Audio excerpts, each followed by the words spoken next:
The highway stretched across Montana like a scar that refused to heal. Sergeant Rowan Bridger kept both hands on the wheel of his Chevy Silverado, knuckles pale against the cracked leather shoulders locked from another night, sleeping upright in a truck stop parking lot. The engine coughed every few miles. A warning, just like everything else in his life lately.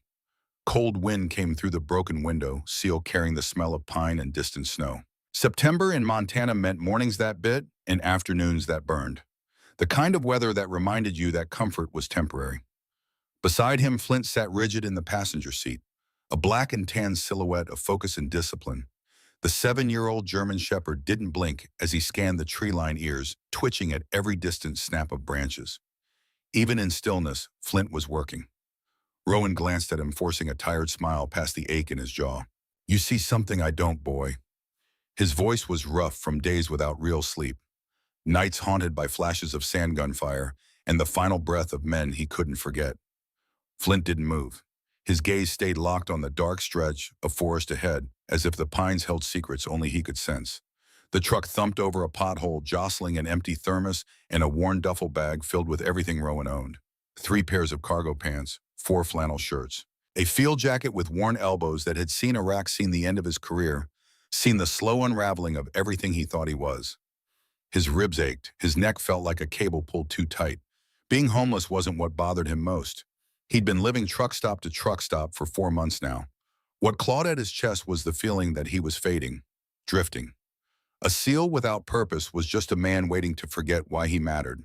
A demolition specialist without bombs to defuse was just someone haunted by the ones that went off. Up ahead, a small wooden sign came into view. Leaning, weather-beaten, paint peeling like old skin. Rowan slowed the truck out of instinct. County auction, 40 acres, minimum bid $8,000. He almost laughed. The sound came out halfway between a cough and disbelief. 40 acres for $8,000, he muttered. Sure, why not? Maybe next they'll auction a haunted shed. But Flint suddenly shifted. He planted both front paws on the dashboard, nose pressing to the cracked windshield. A low rumble built in his chest, not fear, recognition. Rowan felt the hairs on his arms lift. Flint didn't react like that to nothing. The truck idled, engine ticking like a countdown. Rowan looked at Flint, then at the fading sign, then at the narrow gravel road winding up into the mountains. His last $8,200 sat in a money belt under his shirt. Barely enough for bus back to civilization. Barely enough to start over somewhere else. But the road into the mountains felt like an invitation he didn't understand yet. He took the turn. The gravel road narrowed with every mile. Pine branches scraped the sides of the truck like fingers testing for weakness. Rowan drove slowly, counting the distance by the crunch of gravel beneath the tires. Flint stood braced on the seat, eyes sharp, tail stiff with silent warning. After a steep climb, the trees opened into a clearing carved out by time and weather. 2 county officials stood beside a folding table, jackets zipped to their chins, paperwork pinned down with rocks to keep the wind from stealing it. A single plastic chair sat off to the side, empty, like it had been waiting for someone who never showed up. Rowan parked the truck and stepped out, boots hitting the dirt with a heaviness he felt in his bones. Flint leapt out beside him, sniffing the air in wide, sweeping arcs. One of the officials looked up. Mid-50s, tired eyes, the kind of man who'd seen too many auctions for land nobody wanted. "Auction's nearly over," he said. "You here for the 40 acres? Rowan swallowed the sting of embarrassment. "Yeah, maybe." The man shrugged, flipping through his clipboard. "Minimum bid's 8,000. Got no other takers. Property's been sitting empty since the federal testing site shut down in '87. No utilities, no guarantee it's even safe." He spoke like someone listing reasons not to buy a thing. But none of it mattered. A roof was a roof. Land was better than a truck. And Flint was still staring toward the ridge with an intensity that made Rowan's heartbeat slow and heavy. He reached into his jacket and felt the last bills he owned. "Fine," Rowan said quietly. 8,200. The official blinked, as if surprised. "All right then." He scribbled something, tore off a yellowed carbon copy, handed Rowan a folded survey map and a rusted key attached to a frayed piece of leather. "Map's inside. Good luck, Bridger." Good luck. The words felt too big for him, too generous. He walked back to the truck, Flint pacing at his side. The dog nudged Rowan's hand gently with his muzzle, an anchor in a world that had been pulling him under for too long. Rowan climbed in, turned the key, and listened as the engine struggled, then reluctantly came alive. He looked at Flint, I guess we've got a home, buddy, or something close. The road ahead led deeper into the mountains, toward 40 acres that cost less than a used sedan, toward a place that felt like it had been waiting for him. And for the first time in months, Rowan didn't feel like he was drifting. He felt like he was heading somewhere. Flint settled beside him, gaze fixed on the ridge as if he already knew the way. Outside, the last light slipped behind the mountains. The road into Coldridge swallowed them whole. The town of Coldridge appeared like a memory someone half forgot. A single main street lined with buildings that hadn't changed since the 70s. A hardware store with faded awnings. A post office smaller than most garages. A diner with a neon sign that flickered the word open in reluctant pulses. Rowan parked in front of the diner. His stomach reminded him he hadn't eaten anything but gas station jerky in 2 days. Flint hopped out with him. Disciplined, alert, a working dog even in retirement. Inside, the warmth hit like a hand on his shoulder. The smell of coffee and frying bacon wrapped around him like something he'd forgotten existed. 3 people sat at the counter. All of them glanced up when the door chimed, then looked back down. Small-town courtesy. Notice, don't stare. Rowan slid into a booth near the window. Flint lay down beside his feet without being told. Perfect position. Eyes on the door. Ready. A woman approached. Late 60s. Silver hair pulled back in a bun. Strong hands that had worked hard for a long time. She wore a name tag that said Margot. Coffee? Margot asked. Please. Margot poured. Set the pot down. Studied Rowan with the kind of eyes that had seen too many people pass through and not enough stay. You're the one who bought the old federal land. It wasn't a question. Rowan nodded. Word travels fast. In Coldridge, word travels before you even finish thinking it. Margot smiled faintly. That land used to be part of the railway testing ground. Shut down in '87. Nobody's lived there since. Rowan wrapped his hands around the coffee mug, let the warmth seep into his fingers. Why'd it shut down? Margot's smile faded. Federal project. Something about rail transport for hazardous materials. They tested routes, ran trains through here. Then one day they packed up and left. Didn't explain, didn't clean up, just gone. Rowan felt a prickle at the back of his neck. And nobody asked questions.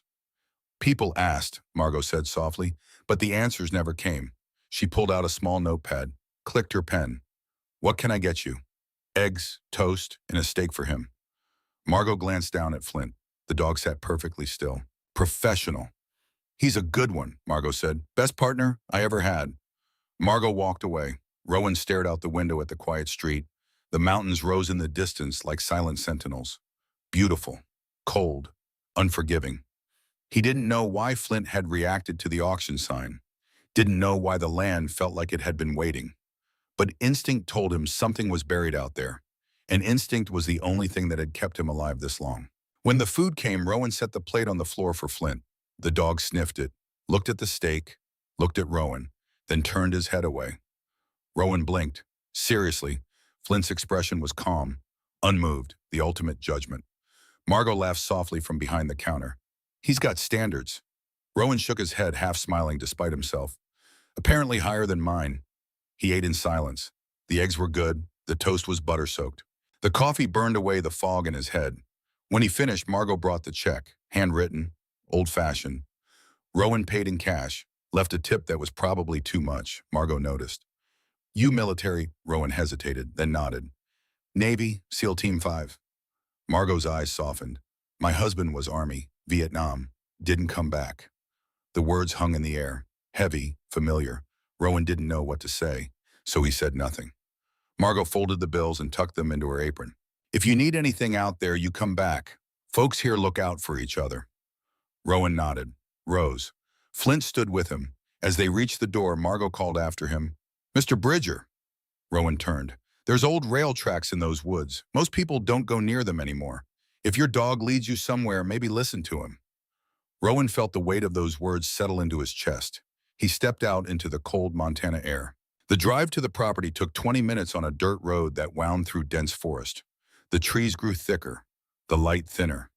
Rowan pulled off near a clearing marked by surveyor stakes and faded orange tape. This was it. 40 acres of wilderness. No house, no power lines, just trees and stone and silence. He killed the engine, stepped out. Flint jumped down beside him. Immediately his posture changed, ears forward, body tense. He stared toward the eastern edge of the property, where the pines grew so thick the ground disappeared into shadow. Rowan pulled a small tent from the truck bed, set it up on the flattest patch of ground he could find. It went up crooked. He stepped back, frowned. Flint sat down, tilted his head, stared at the lopsided tent with what could only be described as judgment. Rowan sighed. Yeah, I know. He adjusted the stakes, tightened the lines. It still looked crooked. Flint's expression didn't change. You want to do it? The dog blinked slowly. Rowan couldn't help it. He laughed, a real laugh. The first one in weeks. It felt like something breaking open inside his chest. As the sun dipped lower, Rowan walked the property line. Flint moved ahead of him, nose low, methodical. They reached the eastern edge where the pines grew dense and the ground sloped downward. Flint stopped. Rowan watched him, waited. The dog didn't move forward, didn't retreat. Just stood, staring into the trees. What is it, boy? Flint's ears swiveled. He took one step forward, then stopped again. Rowan felt it then, the shift in the air. The way sound seemed to muffle, like the forest was holding its breath. He stepped closer. That's when he saw it, barely visible beneath decades of fallen pine needles and moss. A rail, old, rusted, half buried. Rowan knelt, brushed away the debris with his hand. The metal was cold, pitted with age, but unmistakable. A railroad track, running through the middle of his property. He stood slowly, followed the line with his eyes. It disappeared into the dense trees to the south. Flint growled, low, steady, not a warning, a recognition. Rowan's pulse kicked up. Show me. Flint moved forward. Rowan followed. The track led them deeper into the forest. The trees closed in overhead, blocking out the fading light. The temperature dropped. Rowan's breath fogged in front of him. They walked for 10 minutes, maybe more. Time felt strange beneath the canopy. Then Flint stopped. Rowan nearly ran into him. Ahead, half hidden by overgrown brush and leaning pines, sat a railcar. Old, military green paint faded to gray, rust bleeding down the sides like old wounds. It sat at an angle, one end tilted into the earth as if the ground had tried to swallow it and given up halfway. Rowan's heart hammered. A rail car, in the middle of nowhere. On a track that wasn't supposed to exist. He moved closer, slowly, every instinct he'd honed in Iraq screaming at him to be careful. Flint stayed close to his side, protective, alert. The railcar's door hung crooked, not locked, not sealed, like someone had left it open, on purpose. Rowan reached out, touched the cold metal handle. He pulled. The door screeched, rust flaking, hinges protesting. Inside, darkness yawned. Rowan pulled a small flashlight from his jacket, clicked it on. The beam cut through the dust-thick air. What he saw made his breath catch. The interior of the railcar had been converted into a makeshift office, a metal desk, folding chair, filing cabinet tipped on its side, papers scattered across the floor, water-stained, faded, but readable. Rowan stepped inside. Flint followed. His claws clicked softly on the metal floor. He swept the flashlight across the walls. Maps, dozens of them, pinned with rusted tacks, topographic maps of the area. Red circles marked in 15 different locations, all within a 10-mile radius of Coldridge. Beneath one map, a handwritten label, contamination zones, do not excavate. Rowan's stomach twisted. He moved to the desk, pulled open a drawer. Inside a stack of Polaroid photographs, he lifted them into the light. 8 people, 7 men, 1 woman, all wearing hazmat suits and respirator masks, standing in front of this very railcar. The date stamped in the corner, which 1986. Rowan flipped to the next photo. The same group, closer, faces partially visible through the masks. Young, tired, afraid. He set the photos down. His hand was shaking. On the desk, a folded piece of paper, yellowed with age. He opened it carefully. The handwriting was tight, precise, written by someone who knew they were running out of time.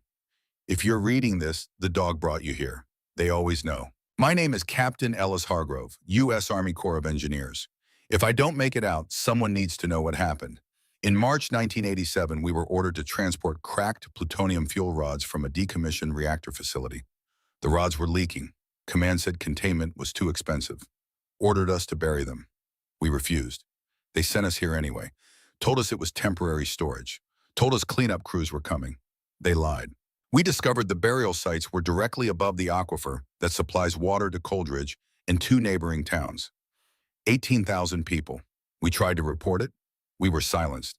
8 of us stayed behind to document everything, to make sure someone would find what they buried. If I'm gone, tell my daughter Nora. Tell her I didn't abandon her. Check the groundwater. Tell her I'm sorry.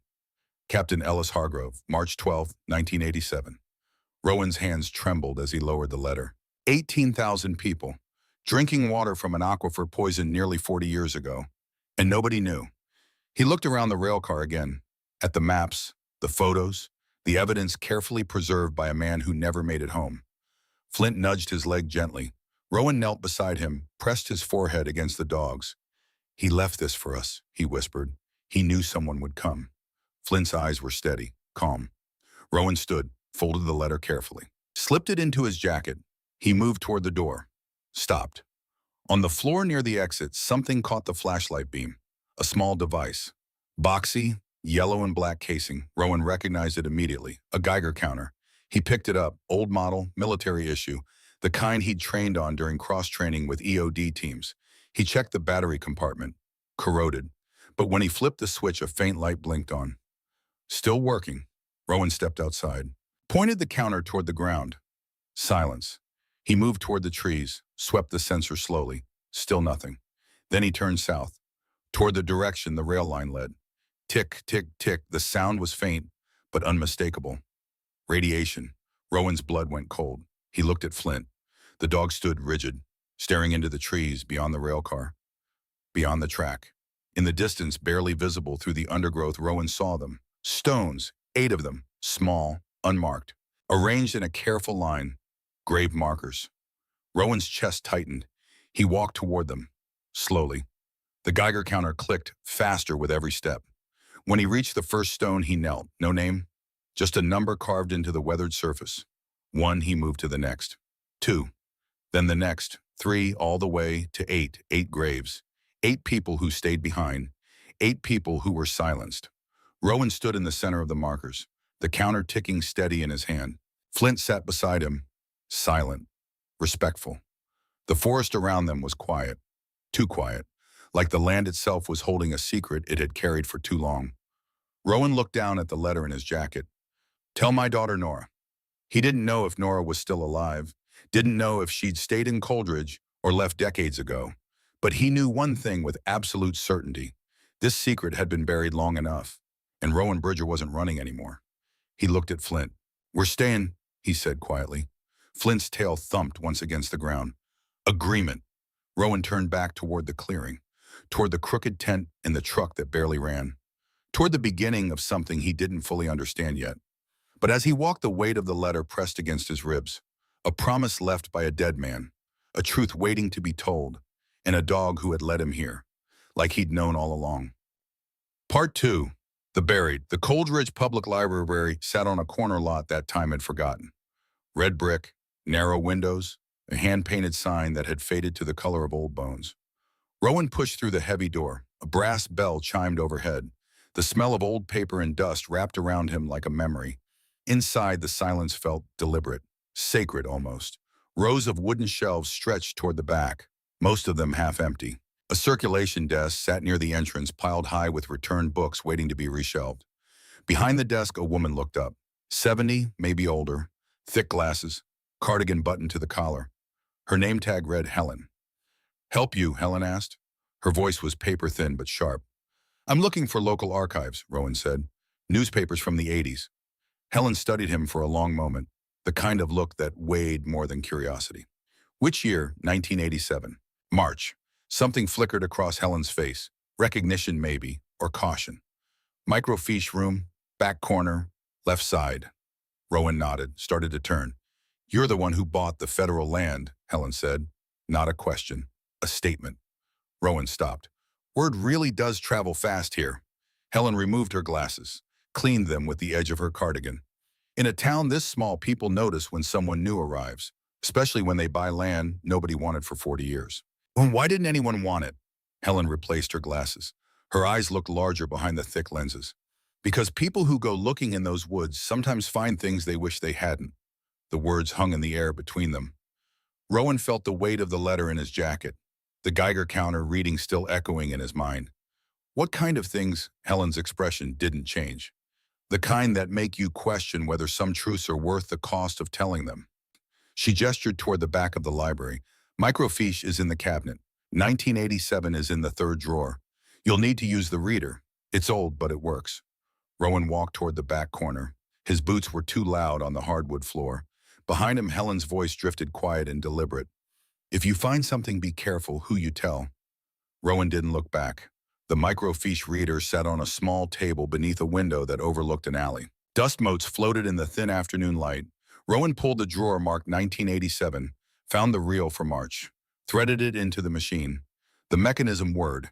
Images flickered across the screen. He scrolled slowly, page by page, day by day. March 1st. Nothing. March 5th. A story about a school fundraiser. March 10th. Weather warnings. Then March 15th.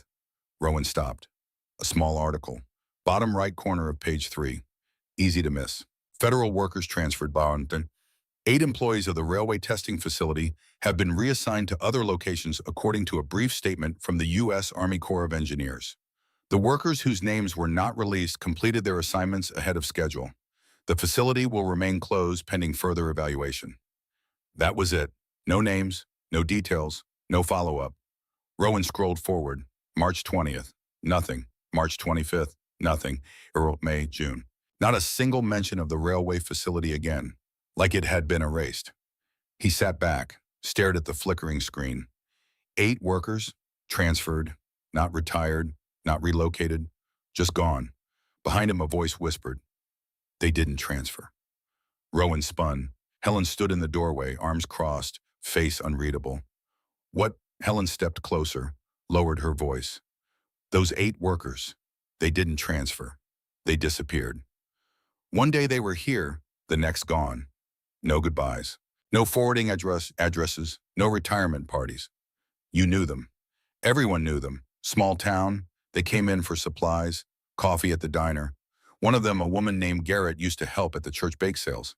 Helen's voice tightened. Then one morning, each of them vanished. People asked questions. Federal officials came through, said everything was fine, said the workers had been reassigned for their expertise, said we should be proud. She paused. But nobody ever saw them again. Rowan felt his pulse quicken. Did anyone investigate?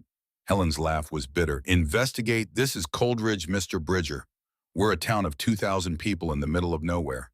When the federal government tells you to move on, you move on. But you didn't believe them. Helen met his eyes. I didn't. But believing something and being able to prove it are 2 different things. She turned to leave, stopped at the doorway. There's one person in town who might be able to help you. Dr. Nora Hargrove. She's a hydrologist, works for the state, lives out on Pinecrest Road. Rowan's chest tightened. Hargrove, the same name from the letter. Is she related to Captain Ellis Hargrove? Helen's expression shifted, something between surprise and sadness. She's his daughter, only child. She was 3 years old when he disappeared. Rowan stood slowly. Does she know what happened to him? She knows what they told her, that he transferred, that he moved on, that he didn't want to be found. Helen's voice dropped to almost a whisper, but I don't think she ever believed it either. Rowan gathered the letter from his jacket, held it carefully. I need to talk to her. Helen nodded. Be gentle. She's spent 40 years trying to make peace with a lie. Rowan walked past her, stopped. Thank you. Helen didn't smile. Don't thank me yet. Some truths don't set you free. They just give you a different prison.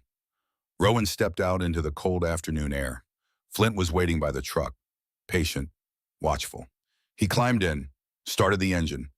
Pinecrest Road wasn't far, but the drive felt like crossing into something he couldn't come back from. The house sat at the end of a gravel driveway lined with aspens, small, well-kept. A garden dormant for winter stretched along the south side. Rowan parked, killed the engine. Flint looked at him. He took a breath. Let's go. They walked to the front door together. Rowan knocked, 3 times, firm but not aggressive. Footsteps inside. A shadow moved across the frosted glass window. The door opened. A woman stood in the doorway, early 40s, dark hair pulled back in a loose ponytail, intelligent eyes that took in Rowan and Flint in a single sweep. She wore jeans and a flannel shirt, work boots caked with dried mud. "Can I help you?" Her voice was guarded, polite but wary. Rowan swallowed. "Dr. Hargrove." "That's right. My name is Rowan Bridger. I bought the old federal land, the railway testing site." Nora's expression didn't change, but something shifted behind her eyes. "I heard someone finally bought it. I found something out there, something I think you need to see." Nora crossed her arms. "What kind of something?" Rowan pulled the letter from his jacket, held it out. "A letter. From your father." The color drained from Nora's face. For a long moment she didn't move, didn't speak. Then slowly she reached out, took the letter. Her hands trembled as she unfolded it. Rowan watched as Nora's eyes moved across the words, watched her breath catch, watched tears gather at the corners of her eyes. When she finished, Nora looked up. "Where did you find this?" "In a rail car.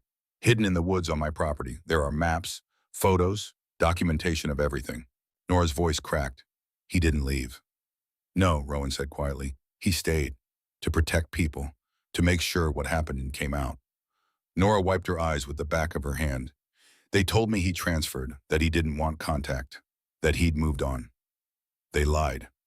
Nora stared down at the letter, her father's handwriting, 40 years old. "What else did you find?" Rowan hesitated. "Radiation, buried contamination sites near the aquifer." Nora's head snapped up. "The aquifer that supplies Coldridge and 2 other towns." Nora's face went pale. "My God." She stepped back, gestured inside. "Come in. We need to talk." Inside the house was warm, lived in, bookshelves lined the walls, technical manuals on hydrology, geological surveys, maps spread across a dining table. Nora cleared a space, set the letter down carefully. Rowan sat across from her. Flint lay down beside his chair. Nora pulled a laptop closer, opened a file. "I've been studying the local water table for 5 years. State contract, routine testing." She turned the screen toward Rowan, a digital map of the region, blue lines representing underground water flow, red dots marking testing sites. "I found trace elements I couldn't explain. Low-level contamination, nothing dangerous yet, but consistent, like something was leaching into the system." She zoomed in on the area near Rowan's property. "I couldn't pinpoint the source. The readings were scattered. But if what you're saying is true, if there are buried fuel rods near the aquifer recharge zone." Her voice trailed off. Rowan leaned forward. "How many people are at risk?" "Coldridge has 6,000 now. Timber Falls to the east has 8,000. Pinewood Ridge to the south has 4,000. All 3 towns pull from the same aquifer system." She looked up. 18,000 people. The same number from the letter. Nora's hands were shaking. "My father died trying to stop this." "He didn't just die," Rowan said quietly. "He made sure someone would find the evidence. He left a trail." Nora stared at the letter. "Why now? Why didn't anyone find it before?" Rowan glanced at Flint. "I don't know, but my dog led me to it, like he knew." Nora studied Flint. The dog sat perfectly still. Professional. "What do we do?" Rowan pulled the Geiger counter from his jacket, set it on the table. "We go back. We document everything. We get soil samples, water samples, enough evidence that they can't bury this again." Nora nodded slowly. "I have testing equipment, field kits. I can run preliminary analysis." "Good." Nora looked down at her father's letter one more time. "He asked me to tell people what happened. After 40 years, I can finally do that." A knock at the door interrupted them. Both turned. Flint stood, ears forward, alert. Nora rose, walked to the door, opened it. A man stood on the porch. Mid-50s, expensive suit, polished shoes that had no business in rural Montana. His smile was warm, practiced. "Dr. Hargrove, hope I'm not interrupting." Nora's posture stiffened. "Mr. Killian, what can I do for you?" The man Killian glanced past her, saw Rowan. His smile widened. "Ah, Mr. Bridger. Perfect. I was hoping to catch you both." He stepped inside without being invited. Flint growled, low, steady. Killian stopped, looked at the dog. Enthusiastic animal. "He's observant," Rowan said. Killian's smile never faltered. "I'm Vaughn Killian, Regional Development Advisor for the Coldridge Economic Council. I wanted to welcome you to the community, Mr. Bridger, and discuss a business opportunity." Rowan stayed seated. "I'm not interested in selling." "Of course not. You just bought the property. But hear me out." He moved to the table, saw the maps, the letter. His eyes lingered for a fraction of a second too long. I understand you've been exploring your land, finding interesting historical artifacts. Word travels fast. Small town. Killian folded his hands. I'm here to make you an offer. $180,000 for the 40 acres. Cash. Immediate closing. Rowan didn't blink. No. Killian's smile tightened. That's more than 20 times what you paid. I'm not interested. He turned to Nora. Dr. Hargrove, perhaps you can help Mr. Bridger understand the opportunity here. Development brings jobs, tax revenue, growth. Nora's voice was ice. I'm not interested in helping you buy land that might contain evidence of federal crimes. Killian's smile finally faded. Evidence of what exactly? Rowan stood slowly. I think you know. Killian looked between them, calculating. Then his expression shifted, became gentler, almost sad. I understand you're both passionate people, but let me ask you something. If this information, whatever it is, became public, what do you think happens to Coldridge? He didn't wait for an answer. Property values collapse, businesses close, people leave. An entire town dies because of something that happened 40 years ago, something that can't be undone.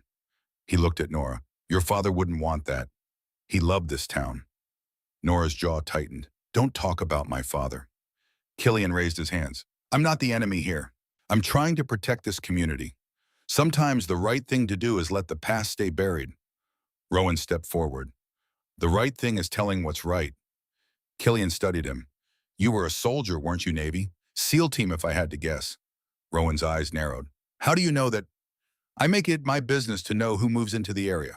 You've seen combat. You understand difficult decisions. Sometimes the order that saves the most lives isn't the one that feels right. He moved toward the door. I'm asking you both to think carefully.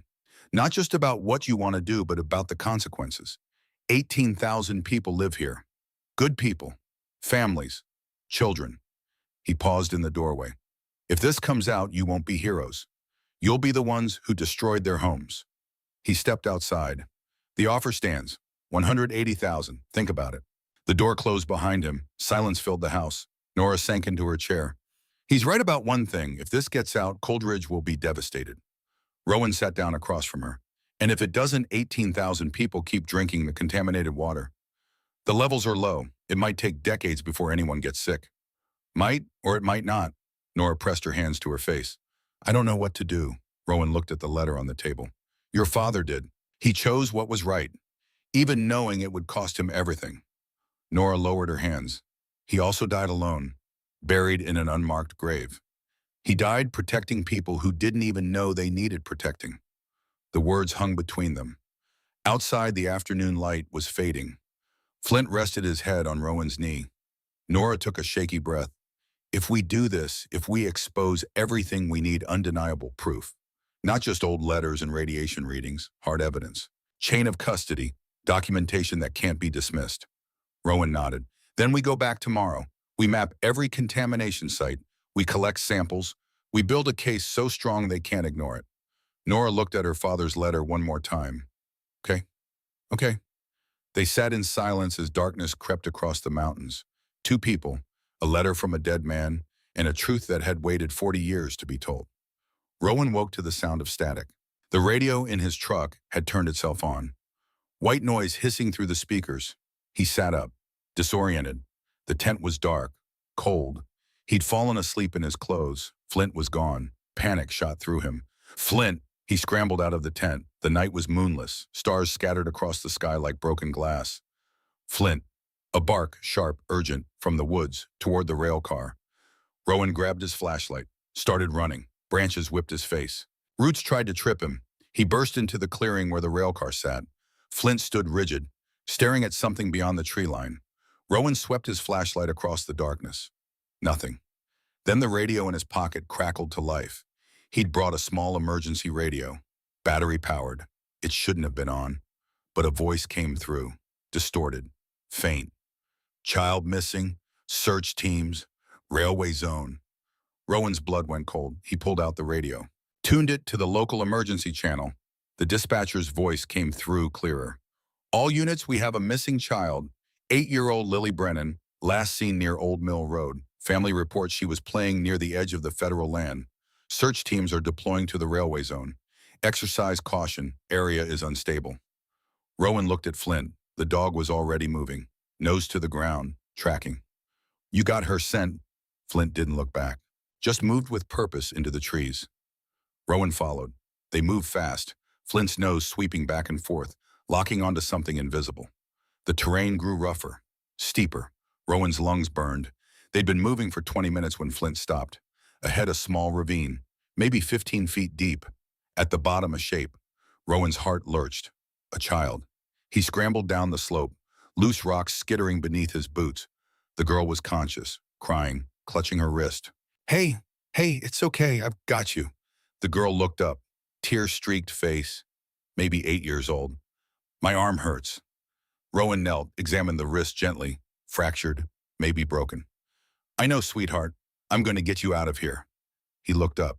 Flint stood at the edge of the ravine, watching. Rowan pulled the Geiger counter from his pocket, clicked it on. Tick, tick, tick, tick, tick, fast, insistent, radiation. He looked around, saw it 20 feet away. A stone marker, number 4, one of the burial sites. The girl had fallen near one of the contaminated zones. Rowan's stomach twisted. He scooped the girl up carefully. Hold on to me. The climb back up was brutal, every muscle screaming, but he made it. At the top, Flint waited. Rowan set the girl down gently. Can you walk? The girl nodded. Good. Stay close to me. They moved as fast as the girl could manage. Rowan pulled out his phone. No signal, but he had Nora's number saved. When they reached the edge of the property, bars appeared. He called. Nora answered on the second ring. It's Rowan. I've found the missing girl near contamination site 4. We need an ambulance and a hazmat team. Silence, then Nora's voice tight with fear. I'm calling it in. Where are you? Old Mill Road, quarter-mile from the property line. I'm coming. The line went dead. Rowan knelt beside the girl. What's your name? Lily. Lily, help is coming. You're going to be okay. Flint sat beside them, calm, protective. Lily reached out with her good hand, touched Flint's head. Good dog, she whispered. Flint blinked slowly, the expression that said he'd been insulted but would allow it this once. Despite everything, Rowan smiled. Sirens approached in the distance. Lights flickered through the trees. An ambulance, sheriff's vehicle, and Nora's truck. Paramedics rushed forward, took Lily gently. The sheriff, a man in his 60s, with kind eyes, approached Rowan. You found her, my dog did. The sheriff looked at Flint. Hell of an animal. Best partner I ever had. The sheriff's radio crackled. He stepped away to respond. Nora appeared at Rowan's side. You okay? I'm fine, but she was near Site 4. Geiger counter was going crazy. Nora's face went pale. We need to get her tested. Blood work. Full contamination screening. I know. They watched as the ambulance pulled away. The sheriff returned. Mr. Bridger, you saved that girl's life. Town owes you. Rowan shook his head. I was just in the right place. The sheriff studied him. You're the one who bought the federal land. Yes, sir. He glanced toward the trees. Strange things happen out there. Always have. What kind of strange things? The sheriff's expression grew distant. Missing time, equipment failures, people getting turned around in woods they've known their whole lives. He looked back at Rowan. But tonight, something good came out of those woods. That's rare. He tipped his hat. Thank you. He walked back to his vehicle. Nora and Rowan stood in the flashing lights. Tomorrow, Nora said quietly, we collect the evidence, we end this. Rowan nodded. Tomorrow. But as he looked back toward the dark tree line, he felt it. The weight of what they were about to do. The truth they were about to unleash. And the certainty that Vaughn Killian wouldn't let it happen without a fight. Flint pressed against his leg. Steady, loyal, ready. Rowan took a breath. Let's go home, boy. They walked back to the truck together. Behind them, the forest held its secrets a little longer, but not much longer. The reckoning was coming. Part 3, the fire. Dawn came cold and gray over the Montana mountains. The kind of morning that warned of change coming, whether you were ready or not. Rowan stood outside his tent, watching the sky lighten by degrees. He'd slept maybe 2 hours. His mind wouldn't stop replaying the Geiger counter's frantic ticking, the girl's frightened face, the stone marker with the number 4. 8 graves, 8 people who'd tried to stop this 40 years ago, and failed. Flint emerged from the tent behind him, stretched, shook out his coat. He looked at Rowan with those steady, dark eyes that seemed to understand everything he wasn't saying. Big day, Rowan said quietly. Flint's tail moved once. Agreement. A vehicle approached on the access road. Nora's pickup truck, loaded with equipment cases in the bed. She parked, climbed out. Her face showed the same sleepless night Rowan had endured. You ready? Nora asked. Rowan nodded. They unloaded the equipment together. Soil sampling kits, water testing apparatus, GPS units, digital cameras, evidence bags with chain of custody labels, everything they needed to build an undeniable case. Nora pulled out a tablet, opened a topographic map overlaid with the radiation readings from Captain Hargrove's documentation. We start with Site 1, north end of the property. Work our way south. We photograph everything, sample everything. GPS coordinates for every location. How long? If we're thorough, 6 hours, maybe 7. Rowan looked at the sky. Weather moving in from the west, dark clouds building over the peaks. We need to move fast. They gathered the equipment, loaded backpacks. Flint stood ready, waiting for the command. Rowan looked at him. Track. The dog moved forward into the trees, leading them toward the first contamination site. The work was methodical, careful. At Site 1, Nora drilled core samples while Rowan photographed the stone marker. The surrounding vegetation, the soil discoloration, the needle spiked. Red zone, just like the maps predicted. Nora sealed the samples, labeled them, recorded GPS coordinates. They moved to Site 2, then 3. The pattern was consistent, each burial site marked with a simple stone, each one leaking contamination into the ground. By the time they reached Site 4, where Lily had been found, the clouds had thickened overhead. Thunder rumbled in the distance. Nora looked up.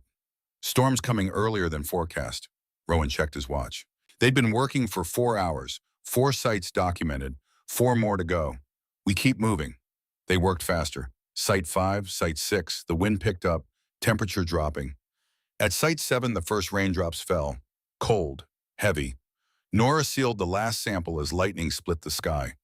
One more, Rowan said. We should wait out the storm. No, we finish this now. They pushed towards Site 8, the southernmost burial location, the one closest to the aquifer recharge zone. Rain came harder, turning the ground slick. Flint led them through the downpour, unerring, focused. They reached the final marker just as the storm hit full force. Lightning struck close. The crack of thunder immediate and deafening. Rowan dropped to his knees, started photographing. Nora worked the soil samples, hands shaking from cold and urgency. That's when Rowan smelled it. Smoke. He looked up. To the west beyond the ridge, orange light flickered through the rain. Fire. Nora. The hydrologist looked up, saw it. Lightning strike, she breathed. Even through the rain, the fire was spreading, fed by decades of dry underbrush and fallen timber, and it was moving toward them, toward the burial sites. Rowan's mind raced. Fire meant heat. Heat meant the ground would crack, tree roots would burn away, the carefully buried containment would fail. Everything would wash into the aquifer with the rain. We have to stop it, Rowan said. Nora stared at him. Stop a wildfire, that's impossible. Not stop it, slow it down, create a fire break around the burial sites. With what? Rowan looked around. The equipment, the shovels they'd used for sampling. We dig, trench around all 8 sites, remove the fuel, buy time for the fire crews to get here. That's insane. It's the only option. Thunder crashed again. Nora looked at the approaching fire, then at the stone markers, her father's legacy. She grabbed a shovel. Let's go. They worked like machines, digging, throwing dirt, clearing vegetation. The rain helped, soaking the ground, creating natural barriers. But the fire kept coming. Rowan's hands blistered. His lungs burned from smoke and exertion. Flint stayed close, watching, alert for danger. They'd completed a rough perimeter around the sites 1 through 4 when Rowan heard it. A crack, sharp, violent. He looked up. A massive pine weakened by fire tilting, falling, toward him. Time slowed. He tried to move, boots slipping in mud. Not fast enough. Then Flint was there. 70 pounds of muscle and loyalty and absolute certainty. He hit Rowan from the side. Full force, knocked him clear. The tree came down, caught Flint across the shoulder and back leg. The dog yelped, once, sharp, then went silent. Flint! Rowan scrambled through the mud. The tree pinned him. Not completely, but enough. His back leg bent at a wrong angle, blood seeping into the wet ground. Flint's eyes found his. Pain there, but also calm, still working, still protecting, even now. Something broke open in Rowan's chest. No, no, no, no. He grabbed the trunk, tried to lift. Too heavy. Nora appeared beside him. Together, on three. They braced, counted, lifted. The adrenaline made them strong enough. The tree shifted, rose. Rowan dragged Flint free. They let the tree fall. Rowan knelt in the mud, cradling Flint's head. I won't lose you, not this time. The dog's breathing was labored, shallow. Blood soaked his fur. Nora pulled off her jacket, pressed it against the wound. We need to get him out of here. The samples. Forget the samples. We save your dog. Rowan looked at the evidence bags, everything they'd worked for. Then at Flint. No choice. Never a choice. Help me lift him. Together they got Flint into Rowan's arms. 60 pounds of dead weight. He stood, legs shaking, started moving. Nora grabbed the backpack with the most critical samples. They ran. Behind them, the fire grew. But the rain was winning. Slowly. They reached Nora's truck, laid Flint into the back seat. Rowan climbed in beside him, kept pressure on the wound. Drive. Nora drove, fast, reckless, the truck fishtailing on wet roads. Rowan bent over Flint, whispered words he'd never said out loud before. You're my best friend. You understand, the best partner they ever had. You don't get to leave. Not yet. We have work to do. You and me. So you hold on. Flint's eyes stayed on his face. His tail moved. Once. Weak. But there, the veterinary clinic in Coldridge was small. 1 doctor, 2 rooms. Nora pulled up to the entrance, laid on the horn. The vet, a woman in her 50s named Dr. Palmer, came running. She took one look at Flint. Bring him in. Now. They carried him inside, laid him on the examination table. Dr. Palmer worked fast, cutting away fur, assessing damage. Fractured femur, severe soft tissue trauma. He's in shock. She looked at Rowan. This is going to be expensive, and I can't guarantee. I don't care about cost. Save him. Dr. Palmer nodded. I'll do everything I can, but you need to wait outside. Rowan didn't move. Mr. Bridger, I need room to work. Nora's hand on his shoulder. Come on. Rowan let himself be led to the waiting room.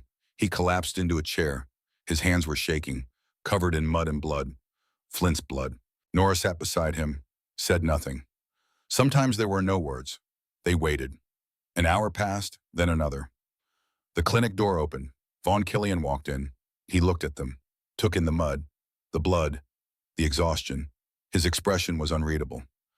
I heard about the fire and the dog.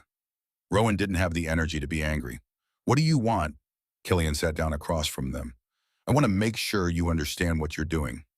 We're collecting evidence of a crime. You're destroying a town. Rowan looked at him.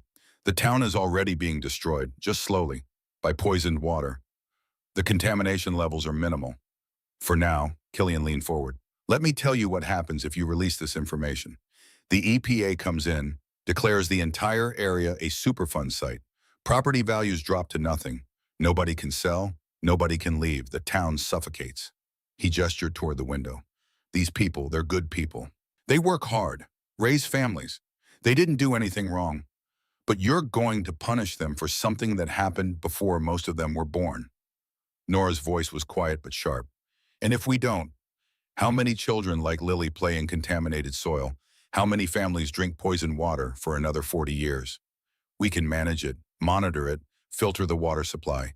Nobody has to know. Except us, Rowan said. Killian met his eyes. You were a soldier. You understand operational security. Some information is classified for good reason, to protect people. This isn't protecting people. It's protecting whoever buried those fuel rods and covered it up. Killian stood. I'm asking you one last time. Take the money. Leave. Let this go. Rowan stood too. No. Killian's jaw tightened. Then you've made your choice, and you'll have to live with the consequences. He walked out. The silence that followed felt heavy. Nora whispered, Did he just threaten us? I don't know. The exam room door opened. Dr. Palmer emerged, scrubs blood-stained, face tired. Rowan stood. Is he? He's alive, stable. I've set the fracture, stitched the lacerations. He lost blood, but not enough to be critical. Relief crashed over Rowan like a wave. Can I see him? He's sedated, but yes. Rowan followed Dr. Palmer into the back room. Flint lay on a padded table, his back leg wrapped in a cast and splint, bandages covering his shoulder, but his chest rose and fell, steady, strong. Rowan moved to his side, placed his hand gently on Flint's head. Good work, partner. Rest now. Dr. Palmer stood in the doorway. He'll need weeks of recovery. No running, no jumping. Light activity only. He'll get whatever he needs. Mr. Bridger, what you did today, carrying him out of that fire, it saved his life. Most people would have panicked, but you stayed calm, made the right calls. Rowan didn't feel calm, didn't feel right. He just felt grateful. When can he come home? Tomorrow, if he stays stable through the night. Rowan nodded. He stayed beside Flint until visiting hours ended. Then he and Nora drove back to the property in silence. The fire had been contained, rain and emergency crews working together. The burial sites were intact, but the evidence was incomplete, only 4 of 8 sites fully documented. Back at Nora's house, they spread the samples on the kitchen table. Nora ran preliminary tests. Her equipment wasn't as sophisticated as a full lab, but it was enough. She looked up. Plutonium-239, confirmed in all 4 samples. Rowan felt the weight of it settle, enough to prove contamination, enough to trigger a federal investigation. Then we send it. Nora hesitated. Once we do this, there's no going back. Killian wasn't lying. The town will suffer. The town is already suffering. They just don't know it yet. Nora pulled out her phone. I have a contact at the EPA, someone I trust. If I send this to her tonight, she'll have teams here by Monday. Do it. Nora typed the email, attached photos, GPS coordinates, sample analysis. But before she could send it, she paused. Wait. She opened a new email, addressed it to the same EPA contact, began typing. Subject urgent. Contamination evidence. Coldridge M. T. Aquifer. Attached preliminary soil samples. 4 of 8 sites. Radiation readings. Photographic evidence. GPS coordinates historical documentation. Additional samples to follow upon completion of fieldwork. She set the email to send automatically at 6 a.m. What are you doing? Rowan asked. Making sure the truth gets out even if something stops us from finishing. She showed him the scheduled send time. If we complete the rest of the sites tomorrow, I'll cancel this and send the full evidence package. But if we don't, if something happens, the EPA gets what we have so far. Rowan understood. You're protecting the evidence. I'm protecting my father's legacy. She saved the draft. Now let's get some rest. Tomorrow we finish what they started. Rowan stood. Thank you for everything. Nora met his eyes. Thank you for giving me the chance to do what he asked. Rowan drove back to his property. The tent looked small and inadequate in the darkness, but it was his. He crawled inside, lay on the sleeping bag. For the first time since Iraq, he'd made a choice that felt right. Not easy, not safe, but right. He closed his eyes and slept. Morning came gentle, sunlight filtering through tent fabric. Rowan woke at 5:45 a.m., 15 minutes before Nora's email would send. He checked his phone, a text from Dr. Palmer, Flint resting comfortably. Vitals strong, you can pick him up at 9 a.m. He breathed out, relief flooding through him. Another text from Nora. Fire crews confirmed all burial sites intact, meeting you at property at 7 a.m. to finish documentation. Rowan dressed, made coffee on his camp stove. At exactly 6 a.m. his phone buzzed. Nora's scheduled email had sent.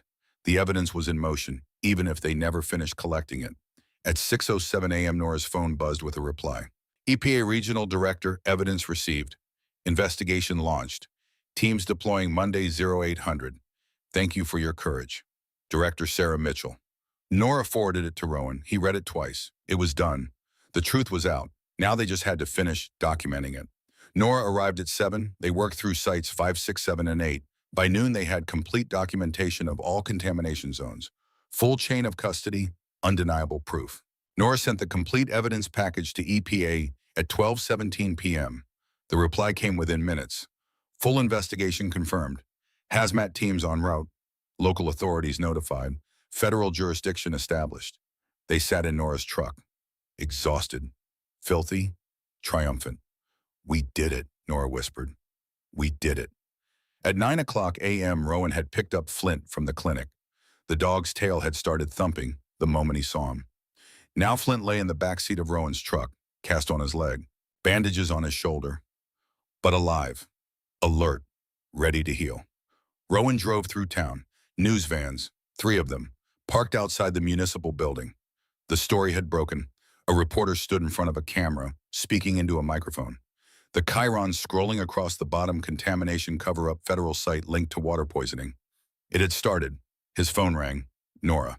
Are you seeing this? Yeah. EPA called. They're sending a full investigative team, arriving this afternoon. Good. Rowan, there are reporters everywhere. Killian's office released a statement saying we're causing unnecessary panic. Let him talk. The mayor wants to meet with us. Damage control. We don't owe him anything. Silence on the line. Then Nora's voice stronger. No, we don't. I'll be at your place in 20 minutes. Rowan hung up. He looked back at Flint. You up for one more mission? The dog's tail thumped. He drove to Nora's house. The hydrologist was waiting on the porch. She looked exhausted, but determined. Ready, Rowan asked. As I'll ever be. They drove to the municipal building together. The reporters swarmed. Cameras, microphones, questions shouted over each other. Rowan kept his head down, pushed through. Inside, the mayor's office felt like a trap. Mayor Thomas Brennan sat behind his desk, mid-60s, face red with barely controlled anger. Vaughn Killian stood by the window. The mayor didn't stand when they entered. Do you have any idea what you've done? Nora's voice was calm. We've exposed a federal cover-up that's been poisoning this town for 40 years. You've destroyed property values, scared families, caused a panic. We've told what's right. The mayor slammed his hand on the desk. What's right is that this town was thriving before you dug up the past. Now we're going to be known as the contaminated town, the place nobody wants to live. Rowan stepped forward. Better than being the town that knowingly poisoned its children. Killian turned from the window. Nobody was being poisoned. The levels are minimal. Tell that to Lily Brennan. The mayor's face went pale. What about Lily? She was playing near contamination site 4. We found her there. The readings were off the charts. The mayor stood. My granddaughter. The word hung in the air. Your granddaughter, Nora confirmed. She's fine, for now, but she was exposed. The mayor sank back into his chair. All the anger drained from his face, replaced by fear. Will she be okay if Shadong?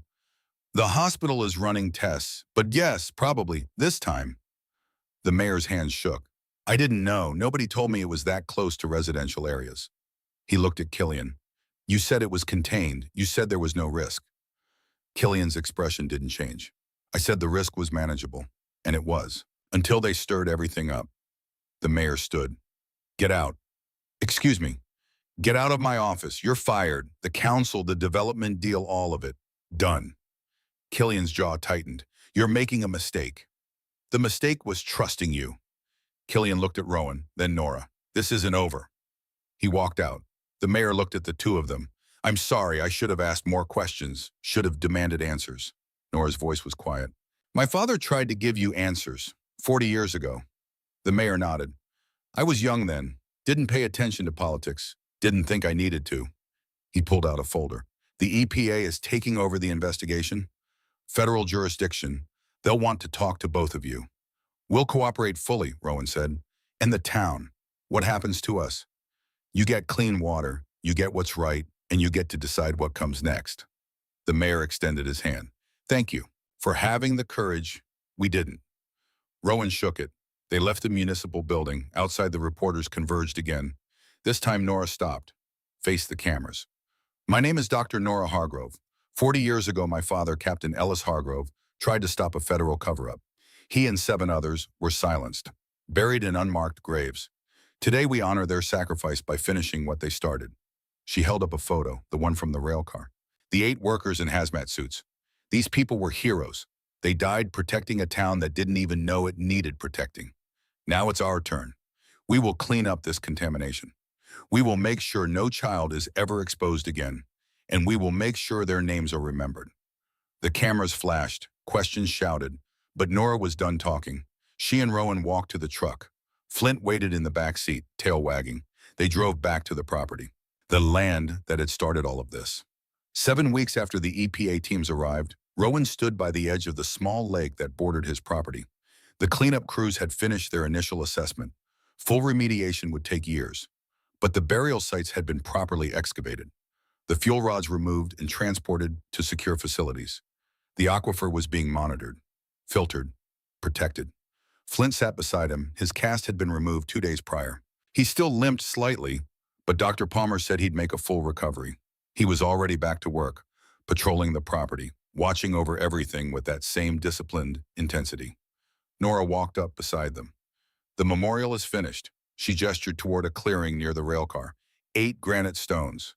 Proper headstones now, with names, dates, a plaque that read, "In memory of the 8 who stayed, Captain Ellis Hargrove, Lieutenant Sarah Garrett, Sergeant Michael Torres, Corporal James Whitfield, Specialist Lisa Brennan, Private First Class David Walsh, Private First Class Marcus Flynn, Private First Class Jennifer Cole."